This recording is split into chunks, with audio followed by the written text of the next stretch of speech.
Ada sahabat saya, dia dokter tinggal di Inggris, saya lupa kotanya, dan dia mengingatkan satu hal.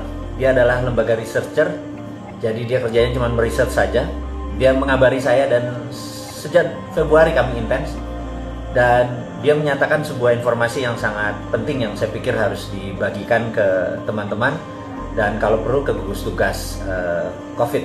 Jadi nomor satu adalah COVID akan ada selamanya sampai akhir zaman.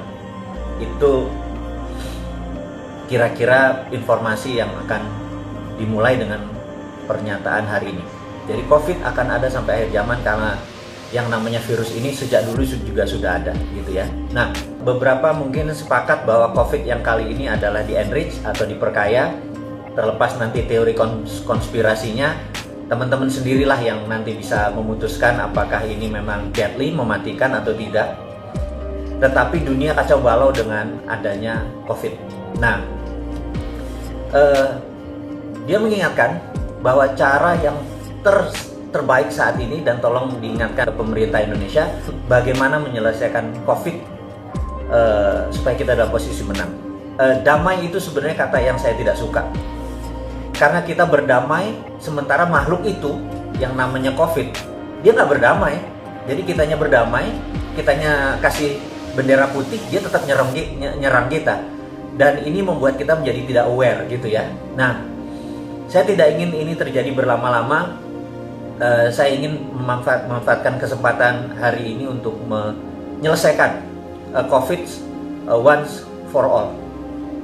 COVID adalah corona disease, virus. Jadi perilaku virus itu di setiap daerah harus di research. Jadi tidak bisa kita mendapat data dari koran atau dari media atau dari informasi asing bahwa oh di Cina kayak gini, di Amerika kayak gini. Karena banyak sekali menyatakan bahwa oh Amerika nggak bisa menghandle COVID, Cina nggak bisa menghandle, tahu-tahu Wuhan lockdown sekarang, 11 juta di lockdown versi baru sekarang dengan di retest. China, Singapura kena second wave dan lain sebagainya. Nah, yang harus kita lakukan adalah menurut teman saya, seorang dokter dari Malaysia ini yang bertempat tinggal di Inggris yang khusus mempelajari tentang virus, dia menyatakan adalah tolong diingatkan kepada gugus tugas corona di Indonesia bahwa postmortem atau mereka yang meninggal karena COVID dianalisa. Kemudian yang antemortem yang kena COVID yang bisa sembuh dan bisa meninggal dipetakan sehingga dibuat korelasinya, ditemukan deltanya sehingga kita bisa tahu yang postmortem itu kebanyakan virus tadi mengaktifkan apanya sehingga dia meninggal gitu ya. Jadi dianggap bahwa virus ini tidak mematikan dulu. Yang mematikan adalah dia mematikan unsur yang memang udah ada bawaan, misalnya dia ada asma misalnya ya, atau ada panu gitu misalnya. Kata begitu ada panu, tingkat kematiannya lebih dari 90%. Ini contoh aja. Nah, setelah kita melakukan korelasi antara postmortem dan antemortem, di sini pasti ketemu korelasi baru, delta baru, dan ini hanya berlaku di Indonesia. Jadi nggak peduli sama korelasi sama Singapura, korelasi dengan Cina yang saat ini dibanggakan oleh pejabat Indonesia itu apa-apa Cina gitu. Jadi di Cina nggak apa-apa kok, selalu gitu ngomongnya gitu ya. Bangga banget sama Cina, bingung tuh ngelola negara tapi bangganya negara Cina gitu ya. Bangga tuh sama bangsa sendiri gitu. Ini yang saya mau mengungkapkan kekesalan saya. Jadi kita harus punya korelasi sendiri, mempunyai delta sendiri, persamaan sendiri antara postmortem dan antemortem dari coronavirus. Dengan demikian kita tahu bahwa oh karena panu, begitu karena panu tingkat kematiannya tinggi. Ini contoh ya. Oke. Jadi apa yang harus kita lakukan setelah itu? Setelah kita lakukan, yang mempunyai panu, katakanlah ada 1% di Indonesia penduduknya, langsung di-seal, anggap dia nggak bisa berenang. Jadi kita andaikan ya, mereka yang tidak bisa berenang tadi, jangan digabungkan sama yang bisa berenang. Karena yang bisa berenang ini kena COVID nggak apa-apa dia. Tingkat kesembuhannya 99,9. Tapi kalau panu ini, tingkat mortalitasnya atau fatalitasnya 99%. Jadi ini yang dilindungi. Nah, jadi saat ini kita harus cepat menemukan mereka-mereka yang tidak bisa berenang, lalu langsung di corner, lalu langsung dijaga, dan yang ini garansi, ini tingkat kesembuhannya tinggi. Itulah metode yang disarankan oleh sahabat saya itu adalah lakukan ini segera dan habis itu nggak usah mikirin tentang lockdown. Udah keluar aja. Karena kita akan hidup dengan COVID forever, gitu.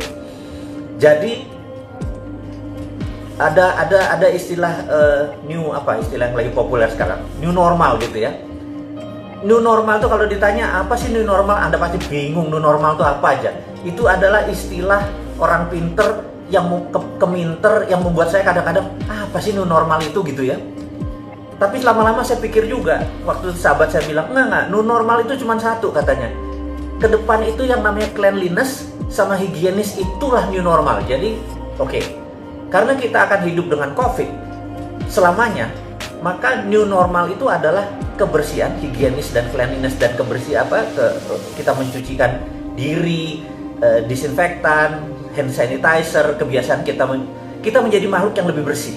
Nah, itu adalah new normal. Sisanya dagang akan sama, beli di harga murah, di harga tinggi jual, gitu ya. Harga saham rendah Anda beli, harga tinggi jual gitu. Apa yang berubah gitu? Nggak ada. Itu semua ya old school gitu ya, nggak ada new normalnya gitu ya. Terus bisnis going digital dari 5 tahun yang lalu juga kita tahu bisnis going digital gitu ya. Terus ada yang bilang new world order. Nah itu nanti Mas Hasbi sabar, tentang new world order kita akan turun tangan sendiri. Jadi kita sepakat bahwa COVID akan hidup sama kita selamanya, dan kita minta pemerintah sekarang menemukan delta yang baru, kausalitas yang baru, di manakah yang membuat orang-orang yang tidak bisa berenang itu cepat diketemukan. Jadi orang-orang yang punya, ini cuma istilah yang nggak bisa berenang, yang sisanya bisa berenang gitu ya. Karena kalau sekarang semuanya di lockdown, yang bisa berenang juga bisa mati. Matinya bukan karena COVID, tapi matinya karena ekonomi gitu ya. Nah, kita nanti akan sampai ke sana. Kemudian berita COVID kita selesaikan dulu supaya jangan lama-lama. Udah bosan kita ngomong tentang COVID. Yang kedua adalah informasi menarik, karena saya adalah orang geopolitik, geostrategik. Jadi informasinya harus ngagetin teman-teman semua. Apa yang akan saya informasikan? Dubes Cina di Israel diasasin. Jadi kita tahu beritanya bahwa kemarin hari ini Dubes Cina di Israel mati. Anda boleh menganalisa apa yang akan terjadi. Jadi saya nggak nganalisa dulu, saya ngasih mentahnya dulu bahwa fakta Dubes Cina di Israel mati, dah gitu ya. Jadi kita siap-siap lanjut yang lain. Berikutnya adalah, itu berita internasional dulu. Jadi berikutnya adalah 13 shadow men. Jadi waktu Ronald Reagan memanggil 13 shadow men ini, orang-orang yang akan mendesain bagaimana mengalahkan Uni Soviet, 13 orang ini mendesain dan melakukan operation, dan akhirnya Soviet tahun 89-91 terguling. Puncaknya waktu di Afghanistan. Akhirnya dengan perestroikanya Gorbachev, apapun itu, mereka kekurangan uang, mereka kekurangan duit, mereka nggak ada sumber energi, Gorbachev nyerah, Soviet bubar. 30 tahun kemudian, 13 shadow men ini baru dibuka ke publik bahwa siapa mereka. Buku-bukunya banyak luar biasa dan ceritanya keren-keren. Saya tahu teman-teman mungkin bukan pembaca gitu ya. Bahkan ada pejabat nasional yang buku-buku geopolitik, geostrategi, buku sejarah nggak dibaca, lebih memilih baca Doraemon dan Shinchan.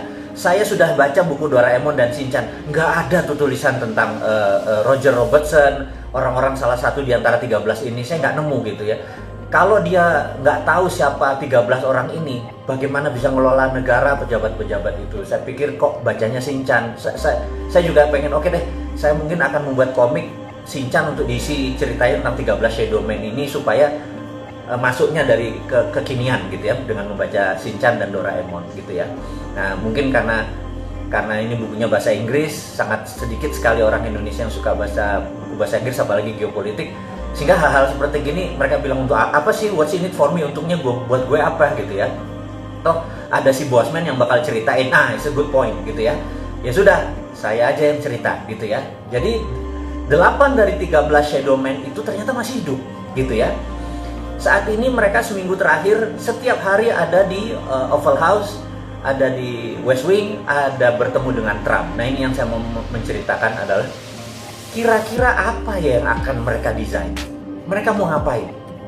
Kita tahu bahwa Trump adalah nasionalis, lawannya dia adalah Republikan, di mana saat ini lawannya adalah Demokrat, dia adalah Republikan. Partai Demokrat saat ini mepet dengan globalis atau terbalik. Globalis, Anda harus ingat ya, globalis adalah sebuah makhluk, sebuah kelompok, anggap aja dia virus, yang uang itu tidak beragama dan tidak bernegara, dia bisa bayar siapapun, dia borderless di mana-mana, dan mereka ini mengendalikan 60% perekonomian dunia, hanya 1% manusia ini. Jadi mereka adalah swasta. Nah, globalis ini adalah oportunis, mereka selalu hidup seperti nempel, seperti ada inangnya gitu ya. Kemarin mereka nempel di Partai Demokrat, dan ini saya harus menceritakan dulu. Jadi di zaman Reagan dan dilanjutkan dengan George Bush senior, negara Amerika dikelola itu persis seperti ngelola Cold War dengan strategi perang dingin. Jadi di dunia Cold War yang perang adalah intelijen. Jadi benar-benar perangnya itu adalah bukan perang kombatan saja, perang nuklir saja, tetapi perang intelijen. Jadi dunia spy, dunia seperti James Bond itu benar-benar lagi jaya-jayanya gitu ya. Kalau saya James Bond zaman modern, James Bond saya adalah penjaga masjid dan tukang kebon. Jadi itu beda dikit lah sama James Bond yang ganteng-ganteng itu. Dia membunuh, kita menyangkul gitu ya. Kita mau marbot masjid, kita ngurus masjid, tapi bukan massas dan pijit ya, masjid beneran kita mah. Bukan masjid massas dan pijit, keterlaluan kalau massas dan pijit. Oke. Jadi mereka ber-13 itulah yang mendesain rubuhnya Soviet, dan mereka sekarang dipanggil, 8 orang masih hidup, usianya paling muda 74 tahun, yang tua ada 88 tahun, mereka masih gagah. Apa yang mereka desain? Mereka ini anti globalisasi, mereka anti Wall Street. Karena itu jangan kaget begitu Trump menyatakan akan menutup Wall Street. Gila nggak tuh? Nah, teman-teman mungkin bingung, ini Trump ini presiden kayak apa sih gitu ya? Nah, teman-teman, saya akan melanjutkan dulu cerita supaya teman-teman paham dunia seperti apa sih yang kita hadapi saat ini. Kita kalau nggak paham, kita gelegean gitu ya, memahami ini Cina mau ngapain, Toto Yuan, Toto punya renminbi, Toto punya digital money. Terus kita kayak kagum, wah hebat ya. Terus kita Amerika dengan kapalnya, wah hebat ya. Kita gumunan gitu ya. Ketidaktahuan kita ini membuat kita kadang-kadang naif bahwa ada dangers di antara ketidaktahuan itu. Nah, saya mau menceritakan lagi bahwa Amerika adalah negara swasta. Sahabat semua, Amerika adalah negara swasta. Jadi negara swasta itu heavy on private. Cina adalah negara yang heavy on government. Semuanya pemerintah gitu ya. Nah, Indonesia ini heavy on, nah Anda jawab sendiri, Indonesia tuh cenderungnya kemana? Jadi kalau dilihat apa-apa sekarang ini pemerintah gitu, bangun jalan tuh pemerintah, rakyat cuma suruh keprok gitu ya. Ini udah selesai rakyat, udah selesai keprok gitu. Kita ini heavy on government. Kita meniru Cina. Nggak enak lagi gue nyebut Cina mulu nih. Cinanya Tiongkok ya, bukan Cina bangsa, bukan Cina ras. Ini harus diingetin. Saya nggak anti sama Cina, saya nggak anti sama ras Chinese. Sekali lagi, saya anti sama Tiongkok yang komunis. Paham ya? Clear ya? Ini harus saya lurusin lagi. Jadi kalau saya ngomong Cina, itu bukan ras. Kalau Anda turunan Chinese, udah 3 generasi di Indonesia, paspor Anda hijau, Garuda Pancasila di depannya, Anda saudara saya, selesai, udah, gitu ya. Tapi kalau miring Cina itu, bahkan kadang-kadang bukan orang Cina yang miring ke saudara saya yang Cina, malah suku-suku tertentu di sini yang oportunis, yang mepet-mepet ke Tiongkok itu yang oportunis. Ini gue lagi emosi kalau kayak gitu. Kita tahu di tahun 1900 orang kaya Amerika yang namanya JP Morgan, terus dia masuk di dunia GE, dia membeli Thomas Alva Edison, dia dibikin GE bareng sama JP Morgan. Kemudian ada Rockefeller yang mempunyai Stanford, kemudian ada John Paul Getty, kemudian ada Vanderbilt yang rajanya kereta api, Kemudian siapa lagi? Ada Andrew Carnegie, Anda tahu Andrew Carnegie, one of the richest man in the world saat ini. Nggak ada apa-apanya yang namanya si Bill Gates atau Warren Buffett, karena kalau kekayaannya dihitung pakai zaman sekarang 5 kali kekayaannya Warren Buffett saat ini gitu ya. Di tahun 1898 Filipina ingin merdeka dari Spanyol, dan Spanyol waktu itu minta uang 20 billion dolar. Filipina nggak punya uang tebusan seperti itu memerdekakan Filipina, dan Filipina minta Amerika. Amerika nggak punya uang, Federal Reserve nggak punya uang, dan Federal Reserve meminta Andrew Carnegie menebus 20 billion dolar untuk kemerdekaan Filipina. Sahabat, apa yang dilakukan? Andrew Carnegie membayar tunai 20 billion dolar. Sebuah negara yang dia merdekakan, tanpa sekalipun dia pernah injak ke tanah Filipina.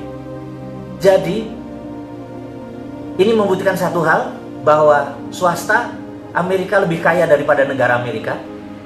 Dan Andrew Carnegie menjadi the biggest philanthropy yang menjadi role modelnya Bill Gates.